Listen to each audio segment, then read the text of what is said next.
Welcome on in, ladies, gentlemen, and non-binary friends here to Style Esports Season number 7. We've got ourselves Dragons of the West taking on the Syndicate tonight. My name is Joker. I've got TDS alongside me here for this matchup. With these two teams, as you can see here, pretty close in elo are these two teams. Look like it's going to be a fairly even matchup as we are already into picks and bans as we've got the Swain and Seraphine banned away. Yeah, and the Swain is a target ban towards Syndicate. He's their mid laner is particularly a big Swain player, so this is just a respect ban. The Seraphine is also a common ban in the red side to not let that OP peak right now open. So pretty standard things. Also the Hecarim going to be banned. I think mostly what we should expect out of this series is those bans coming through. Yeah, Hecarim obviously still a very strong pick and something that's being seen a lot in high elo competitive play in solo queue, as well as amateur leagues that are going on right now, as well as pro play across the world. So not surprised to see him taken off the table. The Thresh is taken away by Syndicate, targeting POV there in the support role. Another support ban as the Rakan taken off the table. So a lot of those flex picks, the mid laners supports as well being taken off the table by both of these teams, kind of focusing that bottom half of the map so far. Yeah, it's interesting seeing the support bans, and I'm surprised Tristana has gone so far through the ban, as well as Udyr. I think those two, there is the Udyr ban, but I think leaving Tristana open is interesting, Rel open, Bolivar as a pick. There's plenty of power picks that can still be picked that are left open through the draft right now. There absolutely are. With the two main junglers that we are seeing in competitive play taken away, Dragons of the West are going to pick up the Volibear. Now, that can be a flex bear. He could go into the mid lane or into the top lane. And jungle super as well. Yeah, the jungle as well, excuse me. So it can be a very flexible pick there for Dragons of the West. Meanwhile, the Lilia is going to be taken for Syndicate. That could be that counter matchup into the Volibear. Again, they could flex this if they do decide and try to find themselves a better jungle matchup if they do prefer, as well as the Jhin being picked up here early for Syndicate. So no Tristana pick here, none of the typical counter or hyper carries that we've been seeing across pro play. We're going to be seeing that Jhin be locked in. Yeah, and Jhin must be something of a comfort pick for Syndicate City Carry because it's not a priority pick. It's not something that is super broken that you have to just pick it because it's OP. It has to be something that can help the team as well as it's so comfortable for the AD carry. And maybe they have a pairing on bot lane that really can utilize Jhin's strength to the fullest. And so maybe that's what they're thinking. But the Ashe response is really great. She avranges the Jhin, and she's able to also be able to provide support to the team via her skills. Her abilities are really supportive. And the Leona makes the lane both safe and all-in a sense that they can try and rush on top of the Jhin that doesn't have escapes, doesn't have a Thresh right now that is banned. So I like the counter towards the Jhin in the bot lane from Dragons of the West. Yeah, it's a good pickup and a good way to play around that Jhin who does want to get ahead and try to play as safe as possible. The Corki being hovered here as well for the Syndicate, going and picking up their mid laner already. Very interesting pickup. Corki, not exactly the best of blind mid laners, but can function in a blind mid pick role. So we'll have to see what Dragons of the West decide to pick into this. Now, I will let everybody know that Dragons of the West are playing with a substitute. Their typical mid laner, Fish and Valor, is actually moving into the jungle, and they've brought in BNG at one of their substitutes there into the mid lane. But meanwhile, for the Syndicate, does look like we're going to get their standard lineup. So none of those weird picks that could come in, or none of the interesting flex opportunities or different matchups that we may see with the different players coming in to those roles. Do see the Anivia and the Malphite taken away. So Dragons of the West want to make sure that Syndicate do not get the opportunity to have super hard engage or to try to counter out this Volibear Leona Ashe that they've built up so far.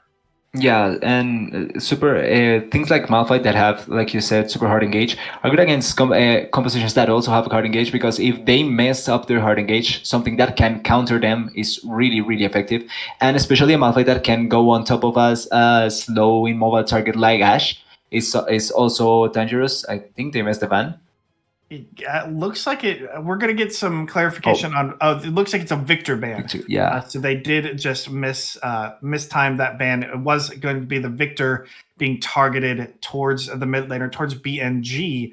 Again, maybe that's a good pick here for Syndicate. Target away the mid laner, who is coming in as the sub, and try to put them on something that's a little bit uncomfortable, as we do have the last ban here coming in. It will be the Scion, banned away by Dragons of the West. So Toxic Vein there in the top lane won't get their hands on some of those tanky engaged top laners that this composition looks like it really needs right now. Yeah, something that can frontline, but Cho'Gath is also an option that exists. I think the Sion is the most safe out of the three. Cho'Gath is good, but it's not the safest. Sion can scale really well and can go with a lot of compositions. So I think the Sion ban is okay. The Malphite ban is kind of out of nowhere. But from the side of Syndicate, I like that they try to ban the mid laner that is the current substitute. So it makes sense, and it's interesting that they're going for control mages. So maybe that just means that BNG's pool is just control mages, and then the Corki pickup is really great because Corki doesn't suffer as much against control mages. That is a good opportunity. Another good opportunity here for Dragons of the West on this dive engage that they've built is this set will be able to play fairly well into the Cho'Gath, as well as have a big, beefy target to use his ultimate on. Ooh. Oh, you want to talk about control mages? Annie, not necessarily a control mage, much more of a burst mage with her ultimate combo coming out. That's going to be a little bit interesting for Corki because of the range differential that these two champions have. Annie does have one of the longest attack ranges available to a champion that is not a marksman. So should be able to outrange that Corki and be able to zone him away, make it a little bit more difficult there for Corando to really find something. They do finally lock in the Braum as a pseudo counter engage coming in. Braum is one of those champions that we're not seeing a lot of right now because he does tend to struggle with this heavy dive meta, and Dragons of the West really going full dive here. That is going to most likely be the Volibear jungle coming in. Yeah, it seems to be that way. It seems to be that way. And although I like the Braum pick, Braum is in a state where he's not a bad pick against certain matchups, but I think against Leonash particularly, and with the Jing pairing, I don't think it's the best pairing for Braum, because trying to pop up his passive is not as effective with the Jing's set attack speed. But I think the Braum is okay trying to counter the full-on engage from Dragons of the West. Also, a Gragas could have worked in this place as well, but Braum also serves a similar purpose, so it's okay.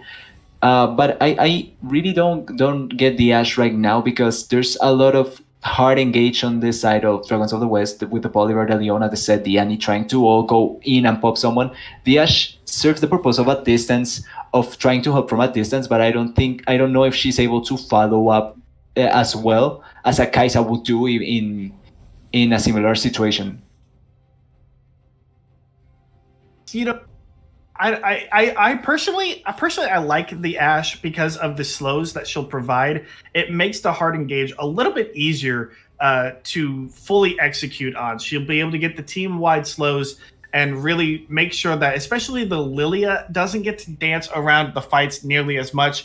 When you have somebody like a Jin and Cho'Gath who are fairly immobile, continuing to keep them slowed down, continuing to keep them in place, to allow things like the Leona engage, like the Volibear and the Set engages and stuns to really take root, take effect, makes it so much easier for this Dragons of the West composition to flourish and to find the team fights that they want. Being able to have that slow, have that, especially the hard target engage, or the follow up with the Enchanted Crystal Arrow, because again, you don't have to use that to start off a fight. You have so many different things for Yeah. Dragons of the West to engage a fight. It's at this point the Ash Arrow is a follow-up CC to continue to lock down a target, but you're looking at Ash to be that kind of volley bot, basically just slow everybody down, slow everything down, and make your crowd control easier to hit and land, and really be able to control the team fights. Yeah, and that overall would make sense. Trying to have that support. That's why Ash also serves a good pickup. Like I still feel like something with more damage because there's a point where the damage may not be there if they try to engage. If the Ash is not on par with the rest of the team or on par with the damage, if they fully engage and she's not able to help trying to eliminate a target, then the counter damage from Syndicate is really big. The Corky, the Jin, the Lydia can deal so much damage if they're not instantly dealt with. So I fear for the Ash's lack of damage on later stages of the game. But overall, I like the way that you phrased the control, the volleys, the way that she can enable her team to be able to put their CC in a more easy manner. It's probably the idea behind the pick, and also she has control of the lane, so there's also that with Leon Ash. There's a lot of control of the lane. It's going to be interesting trying to see how they try and fight objectives with this composition against Syndicate. You know, the Ash pick to me, there's not enough dive to the back line to really make this Ash have to worry. As long as Nemesis uses that extended range of the volley and just hits the frontline target, there is most likely going to be a Blade of the Ruined King picked up by Nemesis. Yeah. And I would imagine also a Kraken Slayer. Because really, as the Ash, outside of the volleys to try to maybe hit somebody who's out of position, you're going to be focusing on the Cho'Gath. You're going to be focusing on the Braum, maybe the Lilia if she gets close enough. You're just going to be hitting the big beef front line of the Syndicate. And Ash can be a pretty good tank shredder with those two items. So we're definitely going to have to take a look and see exactly what they're deciding to do as far as the Ash and these team fights are concerned. I honestly I like it because there's not a lot of, like I said, not a lot of dive, not a lot of range coming in. It's really going to be on the Lilia to try to force this Ash out of position or get caught in order for the Cho'Gath or Braum to follow up. But I think this Ash, as long as Nemesis can position himself well, should be able to clean up in these team fights and be very easy and very safe around those objective team fights. Yeah, that's certainly the case for the Ash in that kind of composition. And also, I would like, although we haven't touched as much with the Annie, I think the Corki is going to be the other interesting thing to see, because if the Corki is also left alone, in a sense, I think he can shred over the composition from Dragons of the West. He's a really good late game carry, but he's going to take his time. He needs at least 2 to 3 items to be able to shred them, but I think he has enough damage potential to be able to carry the game on his own, especially if the Annie is not able to exploit him early. We'll have to see if B and G can do just that and tilt this mid lane in favor of Dragons of the West, or will the Syndicate be able to use their team fight prowess to take game number 1? We'll have to take a look. Stay tuned and don't go anywhere. We've got our first matchup of this best of 3 between Dragons of the West and the Syndicate coming up in just a couple minutes.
Welcome back on to the Rift, guys, gals, and non-binary pals here for game number 1 between Dragons of the West on the blue side, the Syndicate on the red side. Once again, it's Joker and TDS here bringing you this matchup. And, you know, we want to take a look at a couple of things here before this game gets started, as everybody just kind of separates themselves out into the standard 5-point stance that we have come to expect from these kind of competitive games. Got mentioned here right before we went into break. So Fish and Valor here, the jungler for Dragons of the West, actually played on champion UW Madison Badgers team last season. And now that the collegiate season is winding down, is playing with Dragons of the West as the season winds down. And is also a mid laner by trade, which is why we're now seeing Fish and Valor in the jungle and BNG in the mid lane. Something to keep an eye on, as maybe he's not as proficient in the jungle as he could be in the mid lane, but going up against Zaven here, that's going to be the matchup I think we want to take a look at. You know, Zaven, one of the lower ranked players here in this matchup, but also Fish and Valor playing an off role, a secondary role that could kind of swing how we look at this early game. Yeah, it's going to be interesting to see, but obviously the rank difference is it's not only for show. Like, yeah, he's not a jungle main, but still there's things that you learn as you go up in the ranks, and I think that differential can still appear even if he's off row.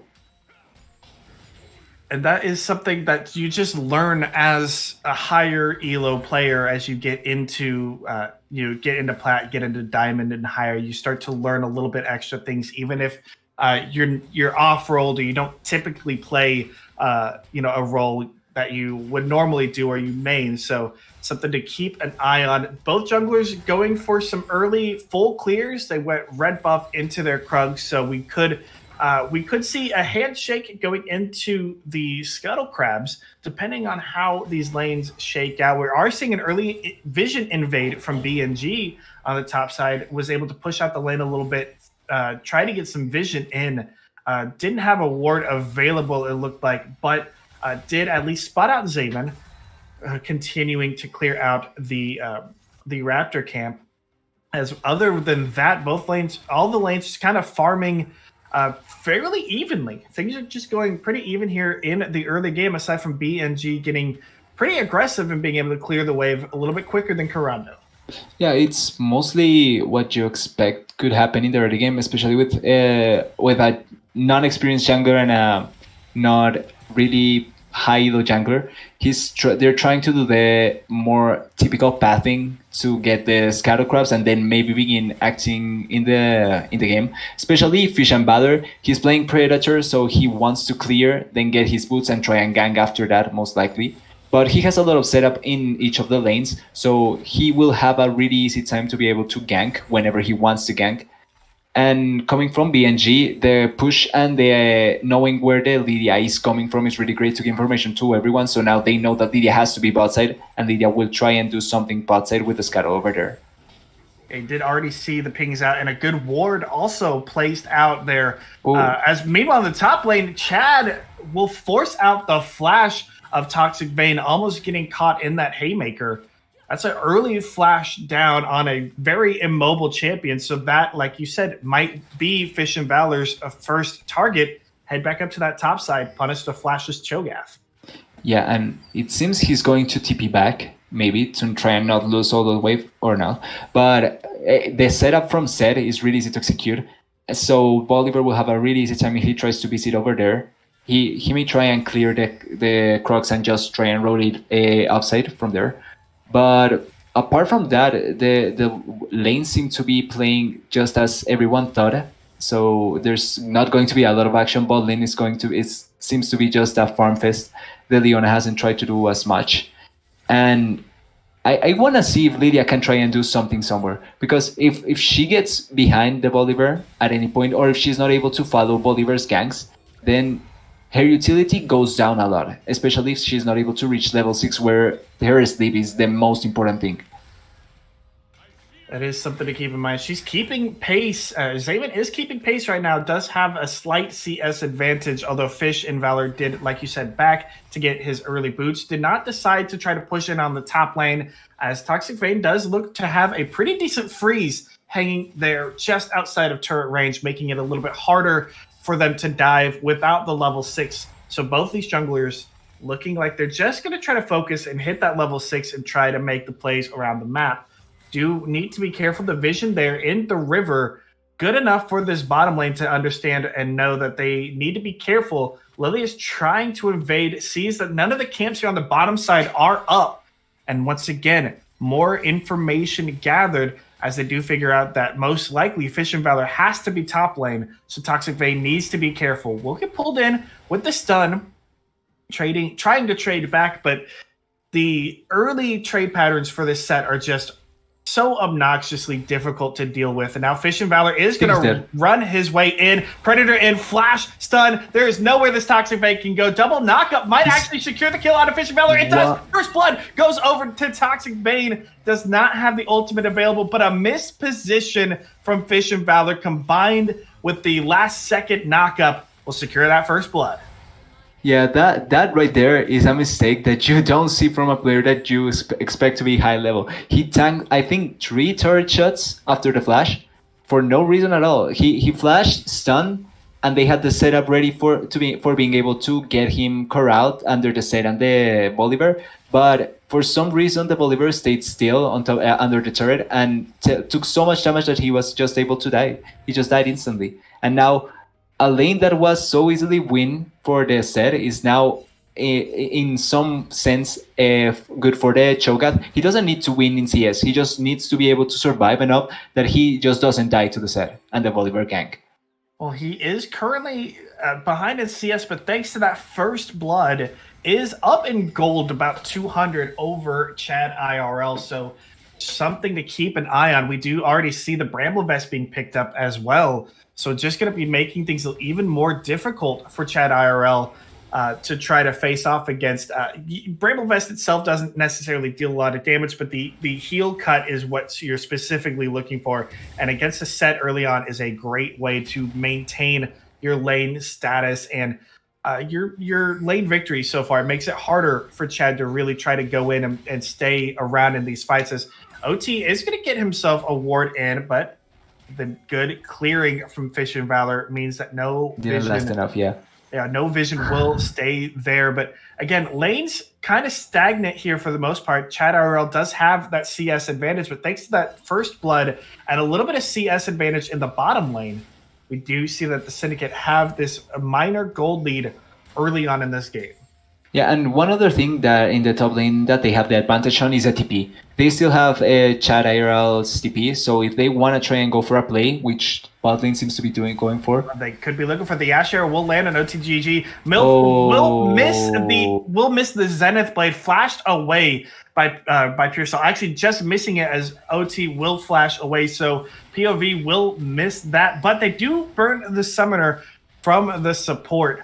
So keep that in mind just in case Zaven wants to come down and try to punish the flashless Leona, or Fish and Valor wants to make that return gank. The Dragon looked like it was just about to be started up and then backed away, but vision control here for the Syndicate and a good, decent pushing bottom lane means that they could take this early Dragon. Yeah, the setup on the bot lane is not completely there, but mid lane already rotated there, and they know that Bolivar was not bot side because he had to clear his top side jungle by now. So this lane is okay to execute. It was really well. Chare out close. Be very, very careful. No Flash is available on this Cho'Gath, but he does not have the mana currently. So keep that in mind. As soon as he builds up that mana pool, he could immediately look towards that Flash and Chop. Meanwhile, here in the mid lane, BNG has to flash away. No stun built up just yet. There comes the lilting Lullaby to try to take down the Annie, and it does. Fish of Valor will try to dive in and get the return kill on Zayva, but just cannot do it. And Toxic Vayne in the top lane takes the 1v1. Most likely thanks to that ultimate, and there is also the kill on the Fish and Valor. And all of a sudden, this game has swung wildly in favor of the Syndicate after a bunch of kills picked up on the top side. Yeah, so the one thing that they didn't need to do was give away advantages because they had control of each of the lanes, and they gave away advantages. On the top side, the set takes too many bad trades, and just we were speaking of this. He didn't even need to use the flash. It was just a bite away from being just insta-dead. Oh, he TP'd bad, but I don't think he will get the kill. And on mid lane, the Annie, for some reason, tried to poke the Lydia and the Corki, tried to kill someone with her Tivers, but really great rotation from OTG to just be there at the right moment, at the right time, help her teammate, help his teammates, and then be able to respond also with the kill on top of the Bolivar. Really well executed play by them. Things are looking good, and also this Corki does have the mana immune finished up, building towards some Mira mana. Will also be able to pop the Colt very soon, so that's another 350 gold going into his pockets. And considering the gold lead that he already has, which is about 500 gold, that's just going to continue his snowball there in the mid lane. And right now, you really got to do damage control if you're Dragons of the West. You can still win this game, but you've got to be so very careful. They have all the tools for it. They do have all the tools. As here comes the Hex Flash over the wall. The slows on OTG, but POV cannot land that stun. Will land the ultimate stun. Nice. And the follow-up from Nemesis will help try to secure this kill, but the heal keeps OT alive for the moment. Pure Salt will not be able to take down Nemesis. He gets away just in time. Zenith Blade misses once again, but there comes the chain CC. Fish and Valor trying to pick up the final kill, but will not be able to do it. Here comes the ultimate. The curtains are called and opened up, but will not pick up any kills just yet. There's one kill picked up for Dragons of the West, but Corando trying to run this in, but there comes the Fish and Valor. He's diving himself on it, but what is going on? To keep him away, and will be able to make sure he does not try to dive back in, looking like he wanted to use that ultimate to try to secure the final blow onto Corando. Cannot do so, but all in all, it is a kill picked up on the side of Dragons of the West. Yeah, after all of that, it ended up being just a 1-for-1. Really interesting things. Also, top lane.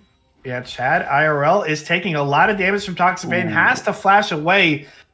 The ultimate for Toxic Vayne was not available, but that feast will be available in about 5 seconds, so Chad IRL really needs to be careful in this 1v1. Cannot afford to give over yet another kill to the Cho'Gath. Yeah, and that's a tank against a bruiser. He's taking full control of this matchup right now. It feels like the set is not even dealing damage to him right now. Really, Chad IRL is going to be struggling. We'll be building that later. The Ruin King, which can help out. But at this point in time, Toxic Vayne has the steel caps, has the bramble vest. Even with the percent HP damage that you can deal with the set Q, it still is just not enough to chew through this Cho'Gath right now. And it's going to be very, very sketchy. And like you said, lane that should have gone in favor of Set and Dragons of the West turns out to go in favor of Toxic Vayne after that questionable early dive and then the 1v1 kill. Yeah, and it not only affected the set, but also we need to keep in mind that Lilian de Bolivar.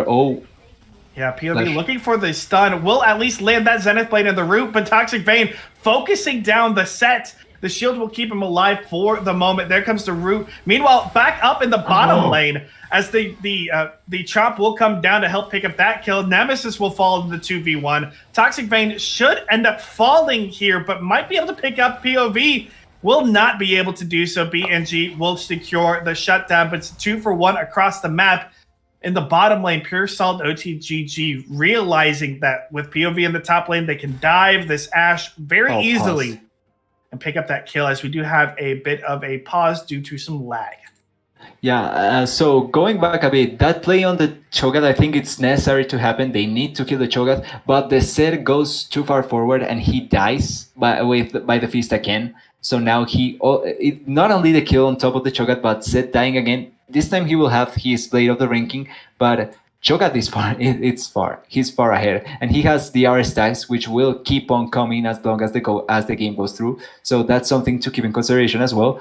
And on bot lane, the Nemesis didn't respect the fact that Leona wasn't there. The Braum and the Jhin were able to just collapse on top of her and explode her instantly. She didn't have a chance. She didn't have flash, and I think she tried to use the Enchanted Crystal Arrow, but it didn't work in any way. So now an easy kill for the Jhin, as well as Blades. So the early game for Syndicate is going really, really great for them right now. They didn't lose a lot, and they're slowly getting to the point where they want to fight, which is the mid to late game. Needed to make sure that this early game went in their favor, because the scaling options from Dragons of the West are a little bit intimidating. The fight options from them are intimidating. Lots of crowd control, AoE crowd control. The team fight potential is super strong. So it's good for the Syndicate to see that they are stepping up to the plate and trying to find and execute on their win conditions. Let's touch in on this jungle matchup, as we did, point out that that's probably the matchup we wanted to look at. And we are seeing again, Fish and Valor struggled with the early game, and Zaven, I wouldn't say struggled, didn't necessarily execute on a lot of things, but was at least able to make sure that he didn't fall apart, so the team could come to victory. We do see BNG teleporting to the bottom lane. There goes the Corki package, and it's going to be an isolated fight. Corki out on the side will force BNG flash away. That's going to be the Ashe falling down as POV gets caught. We'll have to back up. But there goes the Unstoppable. Not in time. Fish and Valor falls. That's a double kill. POV, the only one left standing. It's another kill picked up here for the Lilia. It's a 4-4-0 in favor of the Syndicate. They'll get first break, and they will continue to push down this bottom lane. Yeah, that is overall better team play from them. They collapsed better as a team. They used the TP of the Cho'Gath. It wasn't necessary, but still really great team play by them, going to bot side, easy kills. And also they got the Drake. They got the Ocean Drake. So now they're closer to the Soul Point, and the next Drake is going to be their fight. And Corki will most likely have 2 items at that point, maybe 3 if he farms in a really effective manner, but they're going to be super strong by that moment. The set got the Herald, yeah, but that turret is meaningless right now. It doesn't matter if it dies or not. Though for Dragons of the West to at least allow Chad IRL to try to open up the map and make some picks and make some plays. Being stuck up there in the 1v1 against the Cho'Gath, it's not working out. Got to find some way to make sure that you can at least get something done else around the map. That is unfortunate for this Syndicate. Yeah. But that does mean that some more damage there in the top lane, just in case Chad IRL decides he does want to go back. But now with the top lane opened up, does mean that he can start to roam around. And that's exactly what they need. They need to start making these multi-man plays across the map to try to stabilize. They are about 5,000 gold down. Fish and Valor caught in a very rough position, as OTGG and Pure Salt did rotate towards the mid lane after taking that bottom turret. Toxic Vein going to continue to shove in. And honestly, if you're this Cho'Gath, that's all you want to do right now. Yes, you don't have the TP advantage, but you want to keep Chad IRL and his TP away from the rest of the team. And now we're getting into that battle of styles, so to speak. What do these teams do? Chad IRL wants to rotate around the map. Toxic Vein wants to just keep him in lane. Hold up thought is Karando almost going to fall to BNG, but not enough damage on the Annie just yet to burst out that Corki.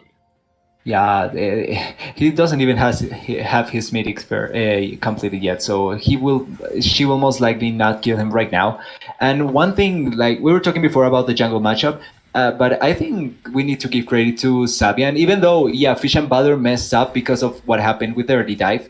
With the early try and kill the Cho'Gath, he lost a lot of XP and jungle tempo because of that. So that stunted the way that he was going to play the game. But also Savian, I think he has played the correct way with the Lydia. He has gone for the jungle clear really well. He has stolen some camps from the Bolivar, and he has controlled the early objectives, which are the dragons. So I think he has done a really well job right now. As the I would agree. Again, playing to the condition of making sure that you don't become the hindrance for your team, and with the mistakes that Dragons of the West made, makes it just that much easier for Xavier to just stay back, farm up, and like you said, get that advantage. Is sitting on quite a bit of a gold lead here, just about 1,400 over Fish and Valor, thanks to the extra gold and thanks to the kills and the CS advantage that he has picked up. About a minute left here until the next dragon should be the next objective focus. Now we could see a potential trade, a third dragon for Baron if Dragons of the West decide they want to push in on that. Can they rush it actually? I don't know if they can rush it. With the Immortal Shield Bow picked up, I don't think so. Nemesis deciding to not go for more tank shredding opportunity, deciding he values that lifeline shield as opposed to the extra tank shred and HP damage or the true damage. Not 100% sure I'm a fan of that, as the dive potential for the Syndicate is not the strongest here, but we're still seeing this gesturing of position, these wards coming down here. Vision control for the Syndicate looking very good so far. Yeah, and also I think we forgot to mention this, but they have double smite. They have the Lydia smite as well as the Cho'Gath execute. So that's something we need to take into account for the fight. So it's going to be even harder for Fish and Valor to try and steal it, or for Dragons of the West to try and overall get the Drake on top from Syndicate. Oh! Yeah, that bow is going to keep the Jhin alive for the moment. Karando has dove in onto the backline. Does not need any help, although he might end up falling. Will end up doing so. Nemesis will not stay alive as OT follows up to secure that kill, but it's a double kill or more kills here coming out for the Syndicate as Zaven is right around the corner. Chad IRL still hanging around, and so is POV. But that's, again, a 2 for 3 in favor of the Syndicate. They are finding these fights that they want. And yeah, you are not getting to this Dragon Pit, Chad, no matter what you try. That will be the Dragon picked up here. And Soul Point now for the Syndicate, unless Chad wants to try to ult over the wall, still trying to pick this fight. I don't think you want this. Slowing him down. Yeah, he just might be able to. Just might die. Does flash away. Bowling ball doesn't come in, so we'll be able to survive. But like you said, Soul Point now for the Syndicate after another very, very good fight. Yeah, and it's really interesting. We tried to put the game in the narrative that Dragons of the West has had this amazing engaged composition where everyone was going to try and go in, and they use their cooldowns on top of the Jhin, and then the Corki engages on top of them. So it's kind of funny trying to watch that fight because they try and go on top of the Jhin, miss their engagement tools, and then the Corki counter engages on top of them, almost kills the Ashe. The Immortal Shield Bow almost saved her life, but the damage from Corki was so high, even with the Divine Sunder, which I'm not sure why he went for that, maybe because of the Mythic passive. But even with that, he was almost able to one-shot the Ashe and deal a ton of damage in that fight. And even though he goes down, he's able to provide so much for his team that it didn't matter at the end. They get the 3 kills, they get the Drake, and now they're almost at Soul. And they can also go for Baron at any point. They have 2 AD carries and a Cho'Gath with Feast. This is going to be a massive shred to the Baron if they do decide to go for that. I do think Divine Sunderer is a decent pickup here. You've got some front line. Hold on, as the front line is being chunked away by Nemesis and Chad IRL, but so much damage coming in from Toxic Vein to stay alive. The teleport from Karando just to try to help, but there's a big slam from Chad landing on both Karando and Toxic Vein. Will go for the 1-4-1. Toxic Vein will end up falling. The shutdown will go over to Chad IRL. But, if you are Dragons of the West, you're okay with that trade. A 2-for-1, you still come out on top. You still get the gold advantage. Even if you lose 1, you pick up 2. That's still more gold in your pockets. A shutdown now over to the set. it's not necessarily the best, but you will take those in this position. Yeah, and they have the abilities to be able to go for picks like that, and maybe their idea is that they cannot rush Baron with the members that are bot side, and the Corki TV makes it easier for them because they don't have to worry that something wrong is going to go in the other side of the map. So going for that play, especially with those conditions, it's great for them to try and alleviate the pain that they have been dealt with for most of the game. And if they can emulate that kind of play a couple of times more, then they're totally back in this game. It's going to be a long road, but they have managed to stabilize at this 5K gold deficit. And the further we go into this game, the less that deficit is going to mean. At 23 minutes, 5K is still a decently sized deficit. It's not something that's going to be easily overcome. However, they are starting to get the gold onto the carries that need it, onto this Ashe, onto the Annie. Pure Salt is going to get caught here in a 1v3. Will use the bow and the flash away, and there comes Toxic Vein to help secure it. Stun onto the Cho'Gath. Follow up from POV, but they don't decide to continue on. 2 ultimates down for a flash. You're okay with that if you're the Syndicate. It just means that Pure Salt has to play these fights a little bit safer. Yeah, but and that's a great trade, not only because of they get the flash, but that flash is down for the next dragon. So that fight, that crucial last dragon fight, it's going to be easier to try and get the Jhin if he's not careful enough. He's got to make sure he's staying around the edges of the fights, just like the Lilia. Try not to get caught too much, as the dragon will spawn in about 45 seconds. So now we're starting to see this jockeying of position once again. That will be the top turret falling through the minions as they do continue to shove on. Now we're caught in another very tight, narrow corridor. This could work out for Dragons of the West if they could get the right engage.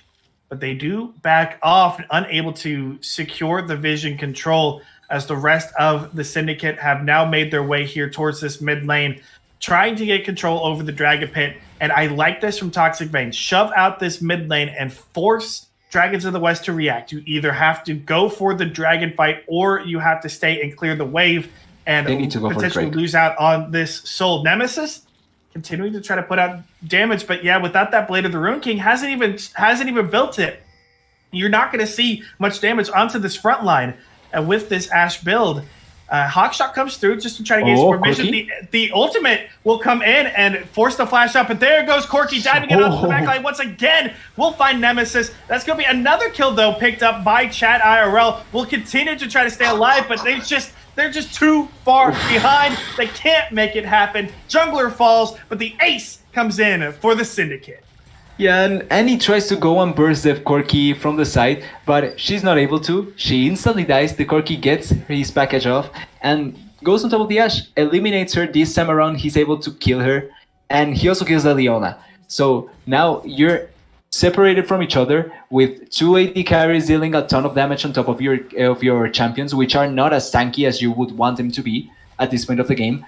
And they just instantly died. The Jhin was untouched. Even without a flash, he was untouched. So it's going to be really hard. And this is what I was talking about with the Corki. He's able to deal so much damage and he can explode everyone. But the Jhin is also at a point where he can, even with tanks, be able to deal a lot of damage. So it's getting harder and harder for Dragons of the West to be able to win this game. Going to be very, very difficult. I want to go ahead and point out that Toxic Vein is now sitting on 10 stacks of the Feast, gaining 1,200 bonus HP, and has the Elixir of Iron ticking away, so is sitting at a 4,200 HP pool. This is a big Cho'Gath to try to deal with. And especially if you're Nemesis, you don't have the Shred, you don't have the Blade of the Ruin King, you don't have that Giant Slayer, you don't have the Kraken Slayer to try to deal with that HP. And it's going to be very, very tough for anybody to take Toxic Vein down at this point in time. This Cho'Gath, it has become the new Mundo.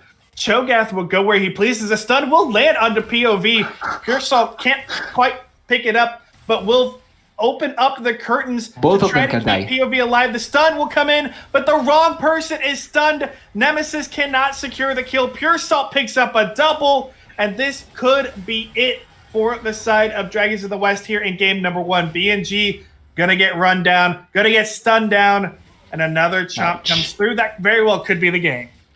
Yeah, the set is backing. I don't think they need to back. Oh, wait. Fish and Valor might be able to find Pure Salt. The burst damage is coming Can in. he? The stun will come in, but no. No. With the help of Zaven, Pure Salt goes godlike and says, "No, you cannot take me down. I will survive." Yeah, and they decide to take the safe approach here and just go for the Baron. It's they have total control of this game that they can go for whatever they want. I think they could have ended the game, but Corky backed. So taking this Baron is just delaying the inevitable at this point, which is completely fine for the Syndicate. They have played really well this game, and I think what really one of the things that tipped this game in their favor so much is we were talking about how the Ash with the Kraken Slayer with the Blade of the Ring King was going to be able to deal so much damage from a distance that even though she cannot follow the engage as easily, she can just explode everyone that was in front of her. But because of her build choice, which can I understand the fear of the Corki, but I think you need to be able to deal with the Cho'Gath, with the Kraken Slayer, the Blade of the Ring King, those items, and not having those are really stunting the game for you as an AD carry because you are not going to be able to get to the backline as easily. And if the Corki just goes on top of you and is able to explode you either way, it's not going to matter if you have the protection from the shield bow or not. And I mean, we've touched on the Ash build quite a bit here, and at this point in time, I don't think even with the build that we've been saying should come through, I don't know if you could deal with this 7-2 and 5 Cho'Gath at this point. This Toxic Vein is running wild. It's really big on the Rift, and especially with the Gargoyle Stone Plate now, we'll be gaining another 3,000 health shield in these team fights. You were just not chewing through this top laner no matter what you try. So the question for Dragons of the West now becomes, how do we get to the back line? How do we deal with the Corki? How do we deal with the Jhin? And it's becoming an issue of the engage and these team fights. They're not coordinated. They pick this dive composition, this team fight composition to try to work together, and they are not completely working together. Again, here comes BNG with the stun, but just not enough damage onto Zaven. His POV is now trying to deal with the Jhin, but Pure Salt is legendary. Chad IRL is there in the backline trying to deal with them, but will end up getting taken down. That Cho'Gath, look at that shield. Will not fall. Kuranda will get the chase down thanks to the passive from the Cloud Drake. The ace comes through. And again, scattered team fight from Dragons of the West. And the Syndicate, they're just too far ahead. Game 1 looks like it's going to be heading the Syndicate's way. Yeah, we can just say jungle diff, even though it didn't impact that as much. We can just say that to make it seem like we were right all along. But yeah, overall, Toxic Bang was just a huge beast. He was never. They were never able to make it so that he was in a bad position. They tried with the early dive, they failed, and he just snowballed from there. I think he died twice, and even with all that, he was always a menace to be reckoned with, and he showed it all around the game. Yeah, and that looks like it will be the forfeit coming in from Dragons of the West here in game number 1. So that does secure game 1 for the Syndicate, but we still have more action to come. We still have game number 2 coming up very, very soon. Will Dragons of the West be able to bounce back and do Iroh proud, or will the Syndicate continue their reign and continue the dominance that they've shown so far? We'll have to see. Stay tuned. Don't go anywhere. We'll be back in just a couple of minutes with more Styled Esports Season 7.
Welcome back here to Style Esports Season 7. We're here for match number 2 of Dragons of the West and the Syndicate.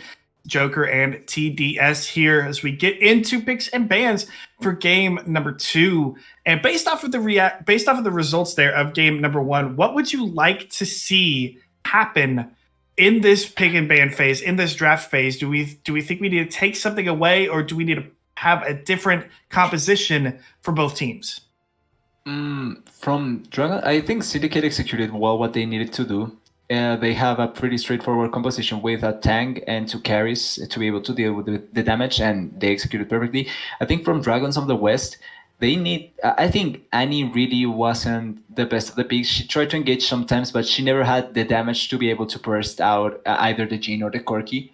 So she was never useful enough. So I think maybe trying to go for something else. They're banning the Annie, so maybe I'm wrong here, but I think she didn't do enough. And I think being able to go for a more damage-centric pick in mid lane, like an actual control mage that can provide a lot of damage with the AD carry of their choice would be better. Might be better, but with the Corki alt ban coming in from Dragons of the West, like you said, does leave that Seraphine wide open. That super flex pick can go mid, can go in the bottom lane to replace an AD carry, could even go to support. So we'll have to see where Syndicate wants to take that, but such a strong pick coming out. Yeah. Now, once again, another somewhat off-meta AD carry being picked up here. Both teams playing some off-meta AD carries in game number 1. Now we got the Caitlyn coming in. Don't see the Morgana being picked up instantly with the Caitlyn. Typically, you want to see a Morgana coming in for that dominant lane, as well as the easy trap setup for the Caitlyn. I do like the Galio being hovered, however, could lead to a good matchup into the Seraphine, but also provide a little bit more safety. Now there's the Morgana. That's exactly what we expected. Yeah, the good thing about the Morgana is also not only the setup with the Caitlyn, which is a lane that everyone loves to be in, but also the spell shield is so good against the Seraphine ultimate, against some of the damage.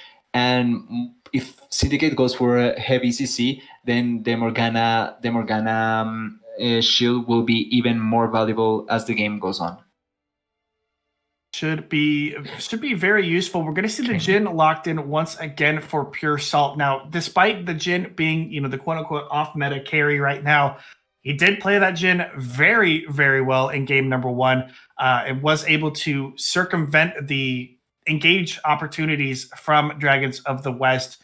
So should be able to use that range to full effectiveness. Now has to be very careful. Is immobile going up against this Caitlyn Morgana. Gragas also being locked in for the Syndicate means that there's a lot of flex opportunities here. Yeah. Depending on what they want to do and where they want to go. Yeah, there's so much. They have complete control about their options outside of AD carry, because obviously Jhin will not likely go mid or another lane. But Seraphine Gragas, really great flex picks. Gragas has kind of gone down in people's radars, but I think he's still a really great flex pick. He can go 3 different positions, even 4 if you count mid. And Seraphine is also a pick that can be put on any place, so it's overall a great pick. The Galio pick up here, it's a good neutralizer, but with the Morgana being picked, I think it's either a flex where Morgana can go mid and Galio bot as well, but I think the Morgana will most likely go bot with the Caitlyn, and Galio here is forced to go mid lane because of that. And unless they have a really good jungler that can go really well with the Galio, or Camille on top lane, something like that can pair up really well with the Galio, his usefulness goes down a lot if his ultimate is not taken into account in the composition as well. Something, again, just to keep in mind. We don't see junglers really on either side. Maybe the Gragas being flexed in, so we do see a jungle ban coming in from the Syndicate as the Lilia being taken off of the table.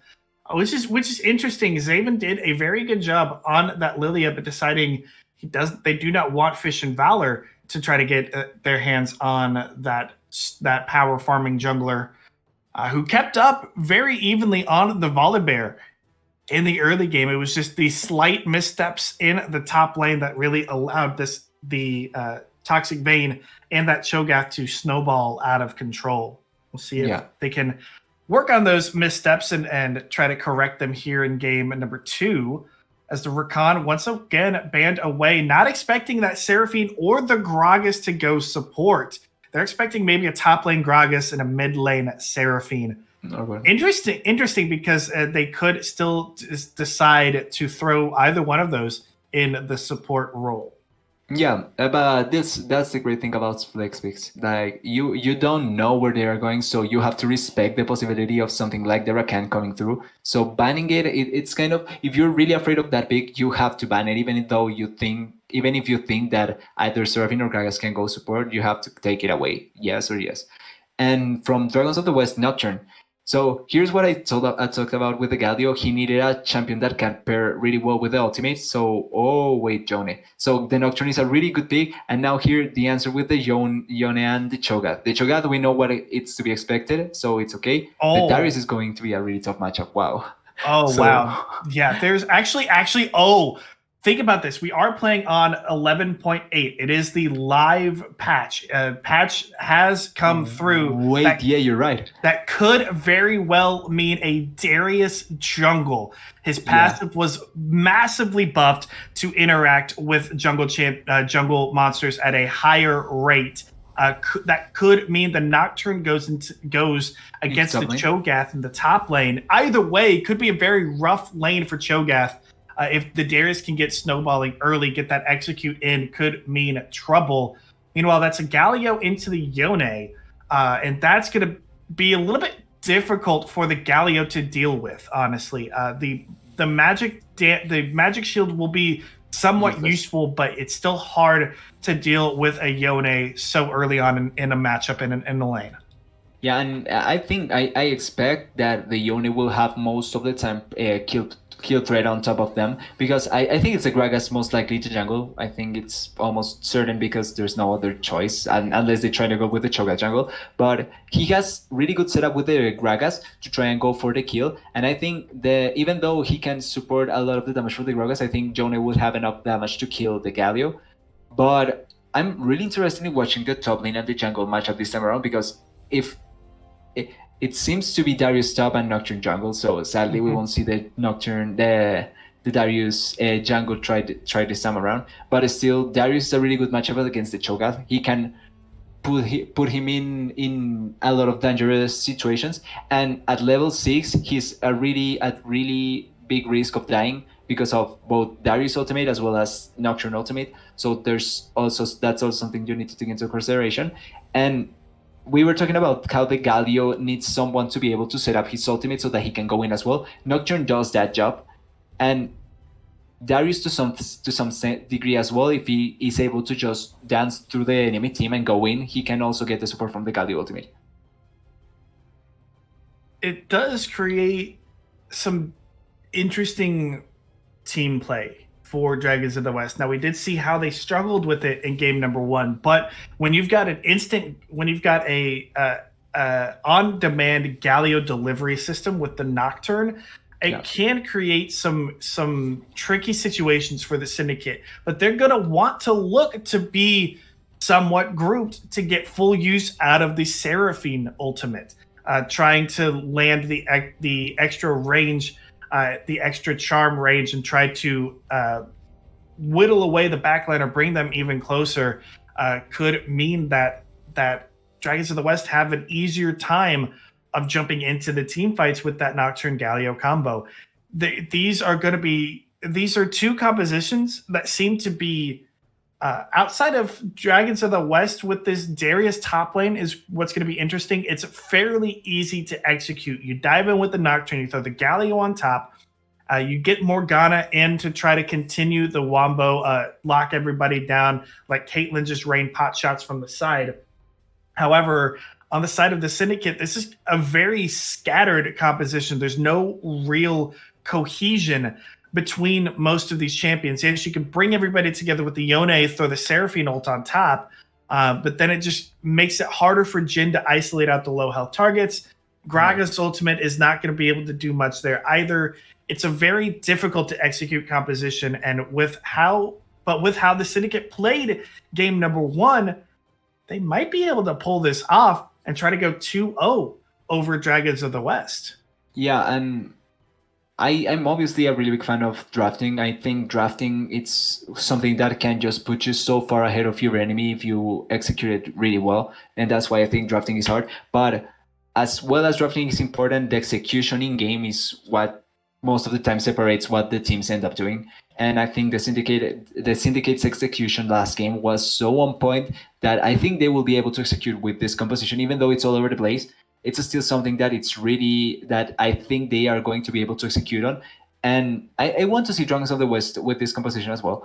Yeah, we were talking about how the Nocturne had the easy to deliver Galio ultimate on top of them, and Jin and Seraphine are low mobility targets. They don't have these fancy escapes to be able to run away. So if they are caught out of position in a really bad spot, then the Nocturne Galio combo will be so annoying for them that even with all of that chaos, Darius can perfectly just come in and also help killing him. So it's going to be, although the cohesion of the draft is going to be really good for the Dragons of the West, execution is what's going to define what happens, and it's going to be fun watching who messes up first and who executes perfectly. Yeah, that's what's going to be the key here for both of these teams. So, what's going to happen here? Will the Syndicate open up the curtains and pick up a 2-0 victory, or will the lights go out for them and Dragons of the West force a game number 3 off the back of this Nocturne? Jungle will have to see. Stay tuned.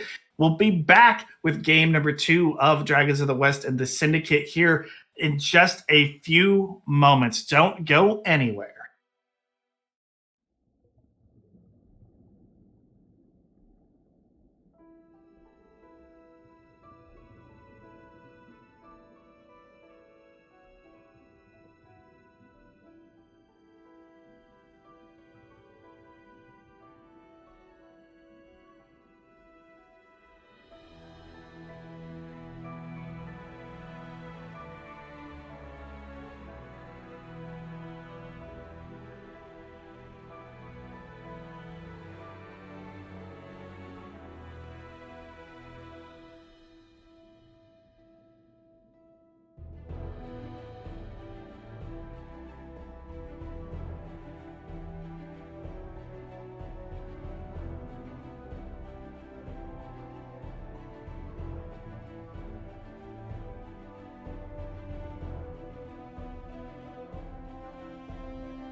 Welcome back on to the Rift, guys, gals, and non-binary pals here for game number 2 between Dragons of the West and the Syndicate. It's Joker and TDS bringing you the action once again to get ourselves on to the Rift here. And like I said, Dragons of the West now on the red side. They do have a little bit more of an easier to execute style of composition.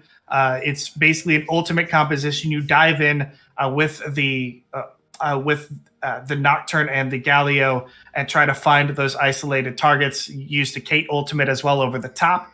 The Darius pick is the one that's going to be the kind of spicy pick in that composition, which could throw a wrench under the set of the Syndicate. The Syndicate, a little bit tougher to execute. Yeah, it's going to be like we said before going into intermission. It's going to be dependent on who makes the first mistakes and who is able to execute really well. Because looking at Darius, which we consider the wild card in this game, he doesn't have Ghost, and he has a really hard time trying to run on top of people if they are able to kite him really well. So not going for that kind of summoner, even though TP is the more common summoner for top laners, I think that will going to be to make him really easy to kite. And if he's really easy to kite, then his support towards his teammates is going to be null, which is something you don't want to have from a Darius. Yeah, and especially in the last game, Toxic Vein did build that Frostborn Gauntlet to continue to have the slow field on the auto attacks. And like you said, kiting is Darius's weakness, and especially with the Rupture applying a slow after the knockup as well, will make it a little bit difficult for Chad IRL to really get in onto some of these fights when he needs to.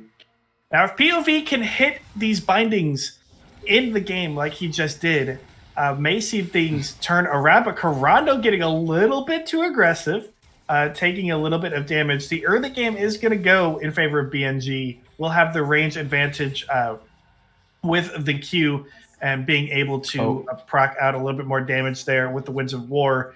We did have a little bit of a disconnect, a little bit of a lag issue, but we're getting that situated here very quickly. Chad IRL going to have to reset his game just to make sure that everything's good. And hey, already we are unpaused and back on to the Rift. Yeah, so no major issues here. One thing that I really don't understand from this game is why you take why don't just send the Seraphine mid. I think giving another bot lane matchup would have been better, especially knowing that you're playing against a Caitlyn Morgana. It's going to be really tiresome for the Jhin, and the Seraphine not a tanky champion, so I think going for another bot lane matchup would have been better and just sending the Seraphine mid, because the Galio, yeah, it would have been a problem, but I think she would just neutralize that lane, and being able to reach her Moonstone would have been better. Okay. There's a decent trade coming into the bottom lane, but just going to go even for both sides. Do want to keep an eye out on Nemesis. Had picked up the Cole, so it means that he will be able to farm up a little bit better, but his fighting and trades here are not going to be exactly the same as Pure Salt with the Doran's Blade. As far as the Seraphine is concerned, the Galio matchup is a little bit difficult, and it's not. You do kind of isolate him and you do kind of neutralize him, but you're not going to be able to kill him or impact the lane very easily with the Seraphine. Still should be able to build up to the Moonstone fairly quickly here, as it is a pretty cheap item, and the passive there from the Spell Thief's Edge will continue to provide that necessary gold, as there's a good route in onto Nemesis. A good pull, though, from Chad IRL means that Toxic Vein has to try to use the knockup on himself to keep Fish and Valor away, and that could be the issue there in that lane. No flash is burned, but a little bit tricky to try to deal with. If Chad can land that pull and get the full stacks of his passive, it could be a little difficult to deal with. Yeah, it's not that lane is not going to be fun for Cho'Gath. If the lane against Zed wasn't fun, this lane is even less fun. Darius is a more bothersome champion, and the kill on his Q, it's something that if you don't take into account can really turn the tides on almost any gank. But okay, bot lane. Yeah, Xavier looking for a Oh. gank before the Predator comes in, but a nice binding from POV will keep Xavier away for the time being. But the Oh, nice nice. turnaround route from She's OT, dead. flash in first blood, going over to Pure Salt. What a play there from the Jin, and the turnaround from the Seraphine. That's not the actual gank that came in from Xavier. It's just a bait. Yeah, I take it back. Seraphine support is it's the best champion in the game. Well, she is in any position she plays on, but really well executed from OTG. Even though the gang was, like you said, it was mostly a bait. The Seraphine is able to go into the brush, and the Caitlyn Morgana didn't respect that. They thought that because of the spell shield, she was going to be able to ignore anything that happened, but it came later. The stun is able to register, and the Jin is able to deal most of his damage on top of them, and she's instantly dead. Fourth shot, dead. Can't be the difficulty there playing as the Morgana. You've got to time your black shields properly. You can't be preemptive with them because the Seraphine can just wait it out and then you're down a pretty long cooldown. But you also can't be super reactive because you won't be able to land it in time and prevent your AD carry or anybody else from getting rooted. So it's very much very much that matchup that's going to be difficult for the Morgana to really be effective in. We'll have to continue to keep an eye on that. But once again, first blood going over to the Syndicate, this time on the side of Pure Salt instead of the top lane. And now that this is going to be a little bit trickier for Fish and Valor to deal with. He's level 5, closing in on level 6. Ooh. So should be able to use that ultimate effectively here soon. Meanwhile, Chad IRL throwing down the Noxian Guillotine early does pick up that 5th stack of his passive, but Xavier is right there. Chad IRL has to know something's going on because Toxic Vein did stay in lane. Got to be very careful. Now we'll see the Gragas over the wall, so decides to try to run back. He knows he's caught. He's going to have to try to get the trade kill, but the flash away from Toxic Vein is going to keep him alive for the time being. But yes, Xavier should be able to pick up the kill, although Chad will be able to heal, but there's the slows coming in from the Gragas. Bonk with the barrel. Should be able to fall. Meanwhile, in the bottom lane, the first ultimate from Fish and Valor comes in. Will be able to get the kill on OTGG. Meanwhile, in the top lane, Chad IRL did not end up falling. BNG rotating over just in time. And now Dow, Nemesis, will pick up the kill on a Pure Salt. The flash away from Kurando keeps him alive for the time being. And Chad IRL surviving the gank in the top lane. Meanwhile, the gank in the bottom lane coming to full fruition. Dragons of the West pick up 2, and they'll pick up Dragon. Yeah, so much action going on there. On top side, they tried to go for the Darius that was overextending after going for the ultimate. They almost trade the kills, but they got the flash from the Darius and the flash from the Cho'Gath. Galio, really great ultimate to be able to save the Darius from almost falling down. It seems like the Yone utilized his ultimate to try and stop the Galio, but he failed, and the Galio was able to just go over and help the Darius, so he didn't die. And on bot lane, yeah, the first play was really amazing. They got the kill on the Caitlyn and all that, but it was at the cost of the flash. So they forced the flash out of the Jhin. With the ultimate from Nocturne, with the Morgana, they are able to just go over there, stun and he's able to execute the first gang really easily with that, with so much space. And most importantly, the Caitlyn gets one of the kills. So now she's not as far behind as she could have been with that CSD difference and the kill on bot lane. And they get the Drake, sorry. I forgot that. So much in store there. The good root and the chain CC coming in. There comes the Seraphine ult. That is going to be dead. Nemesis, just like you said, can't step up too far in that lane. Seraphine is just going to be right there and going to be able to wipe you out with ease. This Jhin starting to snowball ahead. Will have a massive CS lead. Does have the 2 kills over Nemesis as well. Looking like they're going to be able to pick up some plates, eat 2. Yeah, that is not fun for Caitlyn. And this is just because Caitlyn is disrespecting the fact that the Seraphine can do that anytime she wants. And the Morgana wasn't even close. Morgana was coming back to lane. He went forward towards a minion wave that was going to go to her either way, so she didn't really need to do that. And she just dies.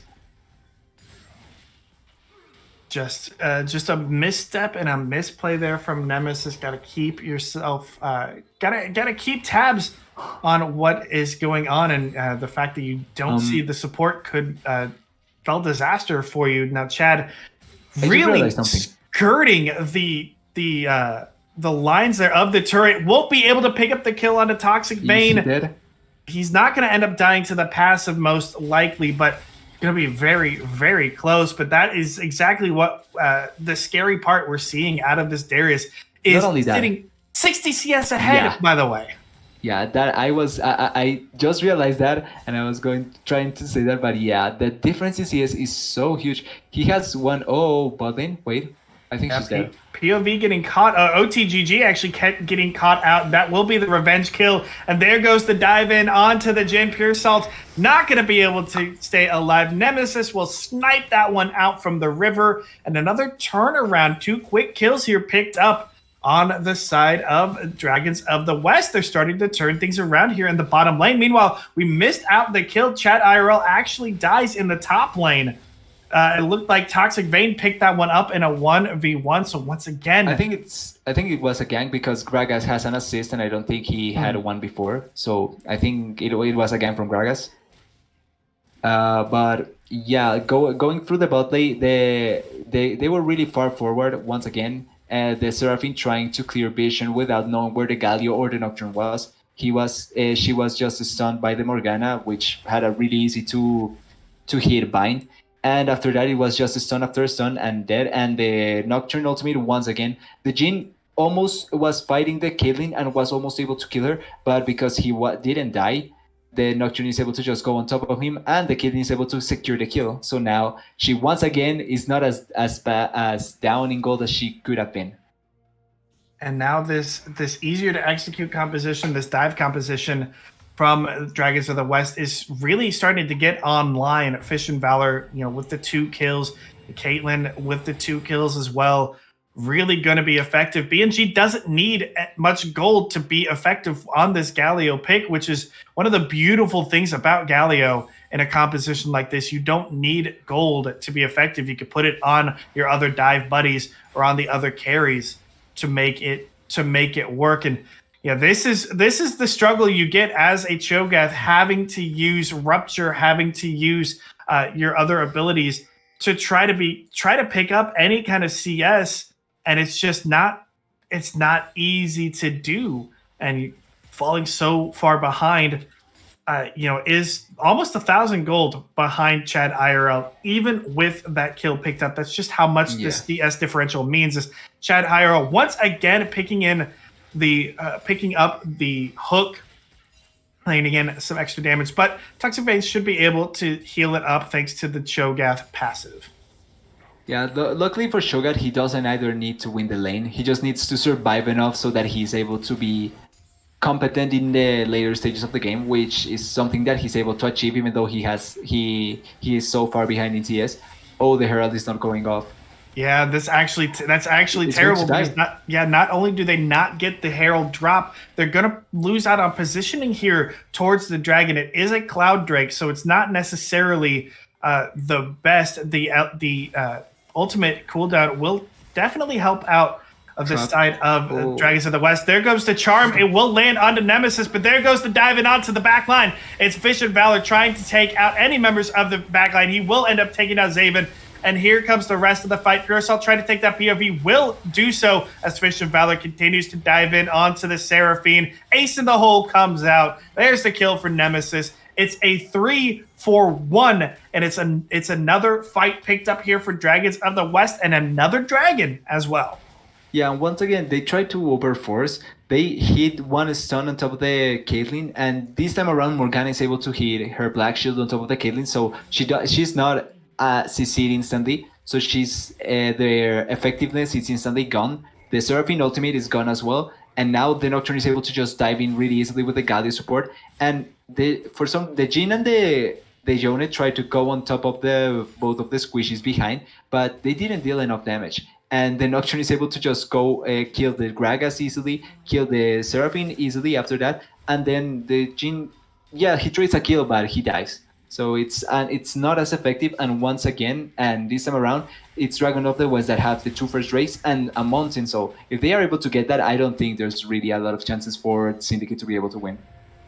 It would be very difficult for them Chad. to be able to do so. As Chad IRL with that stride breaker finished up, won't still get the execute, cannot get the heal either, so we'll be able to just get away under turret, but does force the flash away from Toxic Vein. And that is what a Darius can do. Toxic Vein thanking their lucky stars that they have the extra armor from Bramble Vest. Otherwise, multiple times could have ended up falling to that Noxian Guillotine. Yeah, I think if he had Ghost, that's a certain kill he gets. But overall, he has used his TP to just get in lane and keep going, getting that advantage. Oh, nice surfing. Almost getting his stun. But yeah, the Darius is a really big problem. Jone? Yeah, Corando should be able to stay alive. No. The binding hit a minion. So will not be able to help secure anything. Fish and Valor, though, will use the spell shield to try to stay alive for the moment. There goes the root, but the curtains are called. Nemesis with the nice black shield just in time to stay alive. Curtain call will do nothing for Pure Salt. And now they just try to push their way in onto the Midnight. Two big ultimates down on the side of the Syndicate. If they want to try to dive this turn, and they do, that is a good Yone ultimate to bring two together. But it's going to be countered out by Fish and Valor, who is just running wild over the back line. Again, 2 kills here for the Nocturne. Another one picked up for the Caitlyn. And Pure Salt trying to trade once again, but will end up falling. Yeah, and I didn't like that Yone ultimate at all. He went behind the turret for some reason when he already connected the Q airborne on top of the Caitlyn. So he should have been able to just get the ultimate on top of the Caitlyn and kill him. But because of that, he doesn't get anyone. Then they're able to the Nocturne is able to just ultimate and go on top of Seraphine and Jhin really easily. It's not a play that I think they should have done. See this top lane start to turn in favor of Toxic Vein in the 1v1. Chad IRL took quite a bit of damage. The feast was still available. Toxic Vein did not decide to use it or try to use it in the fight, but will end up picking up another stack off of the minions. Should be closely approaching that 6 minion stack. Does have the dragon or the looks like it would have been the dragon stack picked up, so it does have 1 left over for minions, but 6 stacks already means that this Cho'Gath is getting beefy and will start to be that threatening front line that the Syndicate desperately need. This Darius pick not really working out nearly as much as they needed it to.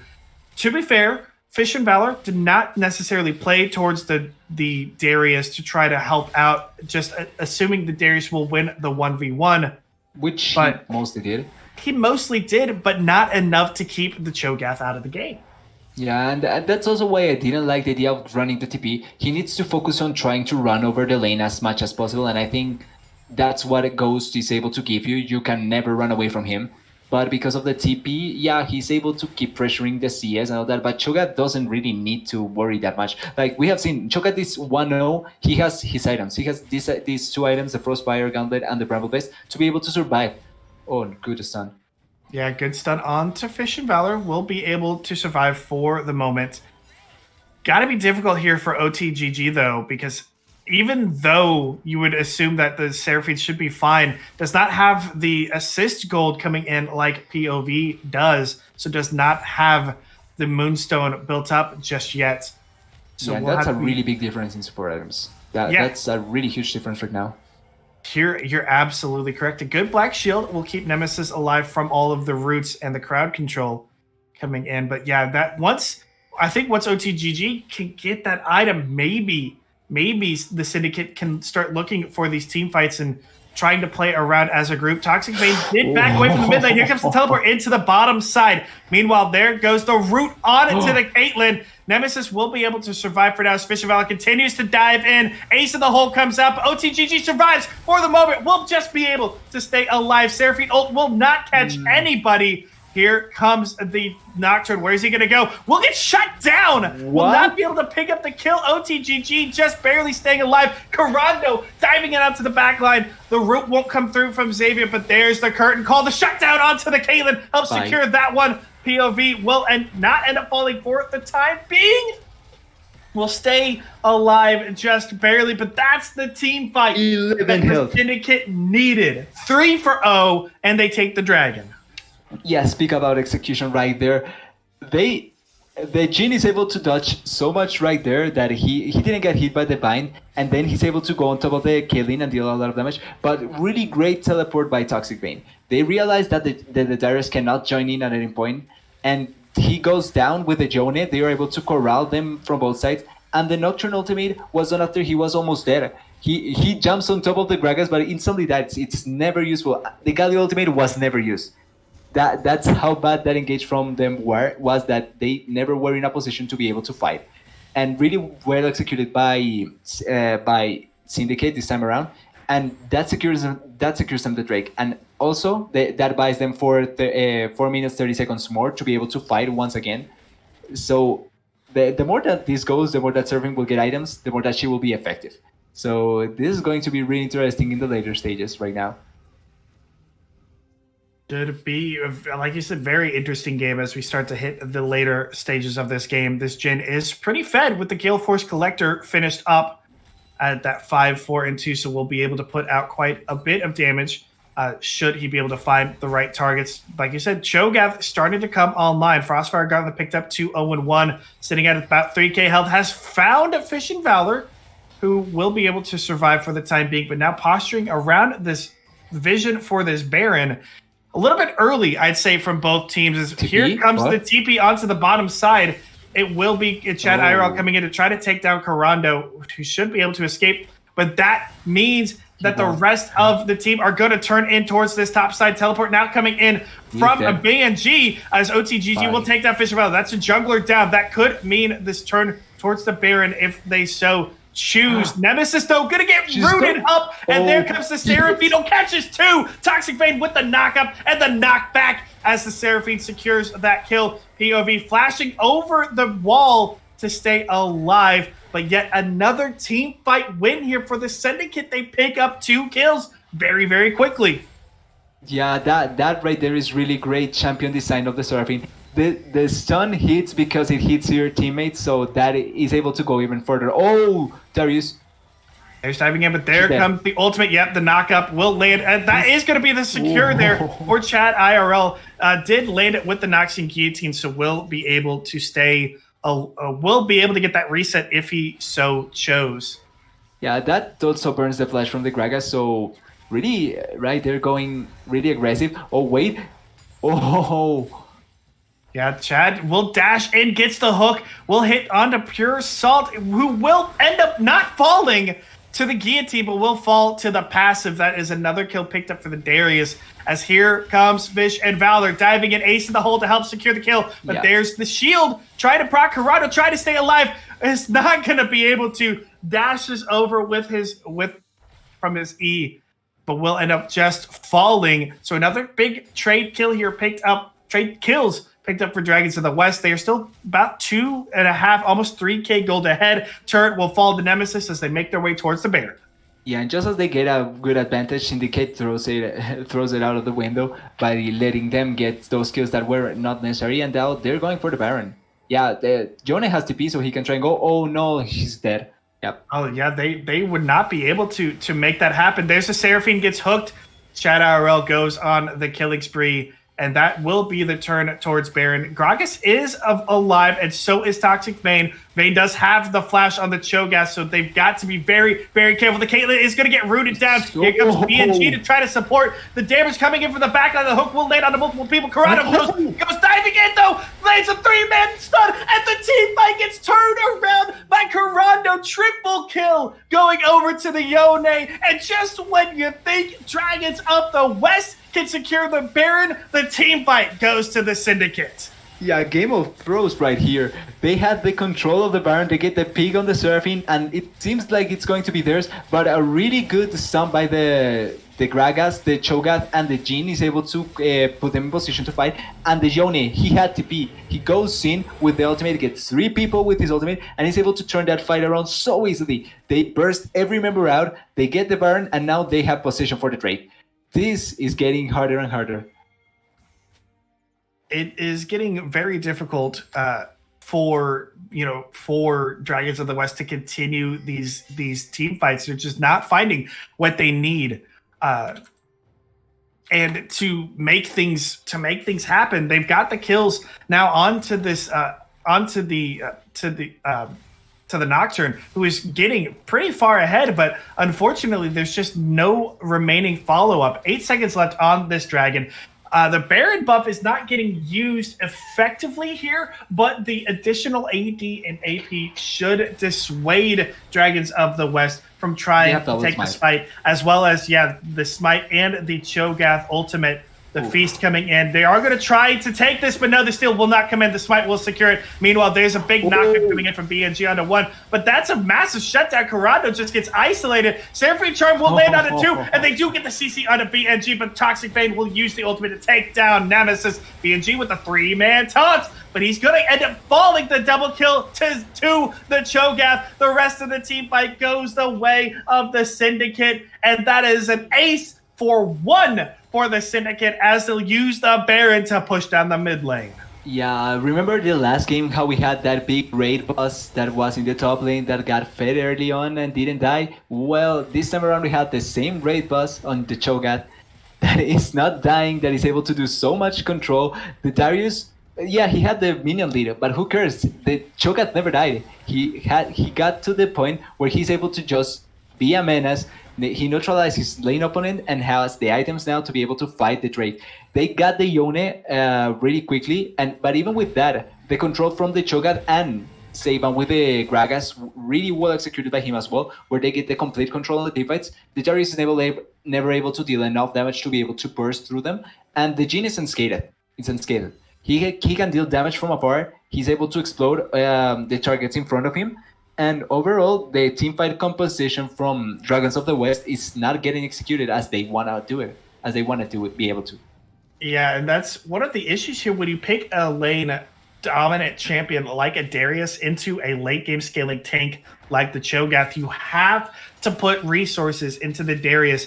As we see a 70 CS lead, it was not enough. It's not enough to keep the Cho'Gath out of the game. You have to try to put him down as much as you can with jungle ganks, with mid lane roams, with ultimates being thrown his way to just keep this Cho'Gath from being able to be this tanky frontline. And now so much armor.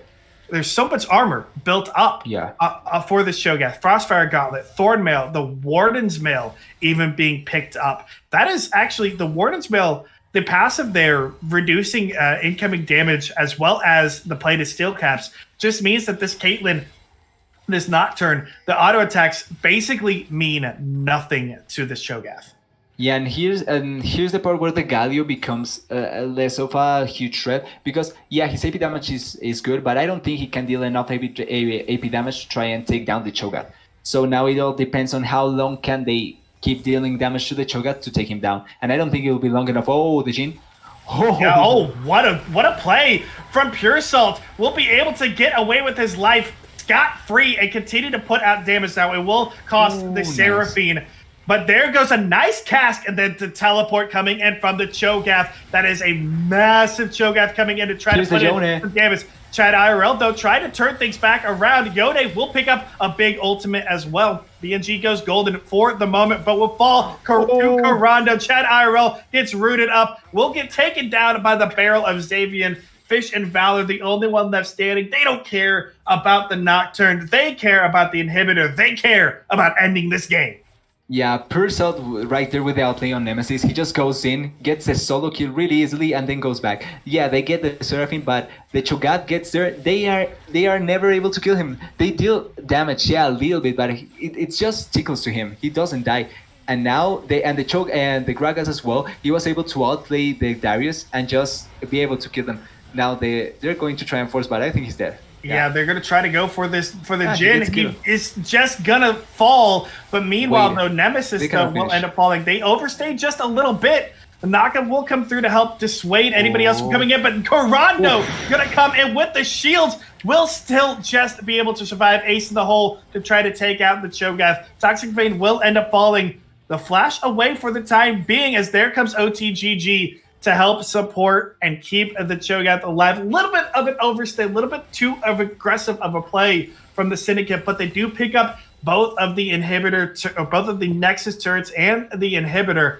Very, very scary for Dragons of the West. Now you have a wide open mid lane. Baron's up in 30. Dragon is up in 30. This is going to determine this game right here. One of these two objectives. Yeah, and I think it will be the Dragon fight. I think these teams will give more value to the Soul Point than the Baron right now. But luckily for Dragons of the West, they have the time to now take control of the area, be able to set up the killing traps, which I don't think they have never been able to really set them up really well. So now they will have the position, they will have that, and they're already starting to Drake. They are starting to Drake up. That is a 400 armor Cho'Gath, by the way, sitting with just about 5,000 HP. Yeah, you have to give that up. You cannot even come close to contesting. And he will chop it down there with the feast, gaining yet another stack, 11 stacks on this Cho'Gath, 1760 bonus health, 5100 HP. They will immediately turn towards the Baron, and there is just about nothing that Dragons of the West can do to contest this. Fish and Valor will have the Paranoia available, but they don't have vision. They won't be able to. He won't be able to get into the pit to try to steal it. Burning it down super quick. They try to throw the ward down, but they still don't have the vision. They're staying on the Baron. There it goes. It's going to go to Pure Salt. The ultimate comes in from BNG, but this is going to be the game. They cannot do anything. Seraphine ult will find a charm as there goes the nice grouping from Corando to help secure the kills. Picks up the double. POV will, the kill will end up going over to the Seraphine, but it just does not matter. Though Nemesis trying to do some damage here on the Caitlyn is pretty fed at 8, 7, and 9, but you still have to deal with Fear Salt and Toxic Vein. You just cannot. Double kill to the Jhin. Ace to the Syndicate. Game number 2 to the Syndicate. They will take down Dragons of the West in a 2-0 fashion here in season number 7. Yeah, the series goes to the Syndicate. Really well executed by them. We talked about this before the game. This was going to come down to how they play the game, and for most of it, it seemed like Dragons of the West would be able to fight them in equal ground. They were doing really well at a certain point, but the Syndicate were just at the mid game point. They were just better than them. They out execute them in terms of their play, their groupings, and all that, and they were able to just take advantage of that and go forward. Toxic Bane played really well the Cho'Gath. He was the front line and also the tank, but he was able to just do so much with that pick. He was behind in CS, but he never was out of the game at any point. And after a certain point in the game, he was just able, with some items, he was just able to stand in front of everybody, separate the Dragons of the West from the backline of the Syndicate. And because of that, the Pure Salt is able to deal so much damage. The Yone dies, but he's also able to deal chaos, to be the chaos to the enemy composition. And I think Toxic Bane really performed at a really high level in this game, which is something that I thought was not going to happen with how much with the counter picks that they put him against. Toxic Vein showing exactly what you can do, how you play weak side top lane. This guy did not get the resources, but was still able to absolutely shine on this Cho'Gath. He's definitely my MVP for this series, especially here in the second game with a 6-0-5 scoreline. Absolutely nutty, considering the CS deficit he had in the early game, or just throughout the game in general. Ended a good 60 CS behind I and Chad IRL. but it does not matter when you are just able to be this absolutely dominating front line that nobody can chew through. Well done there from Toxic Vein, and well done from the Syndicate to pick up that 2-0 victory. They'll move up there in the ELO rankings just a little bit as we continue on through Style Esports season number 7.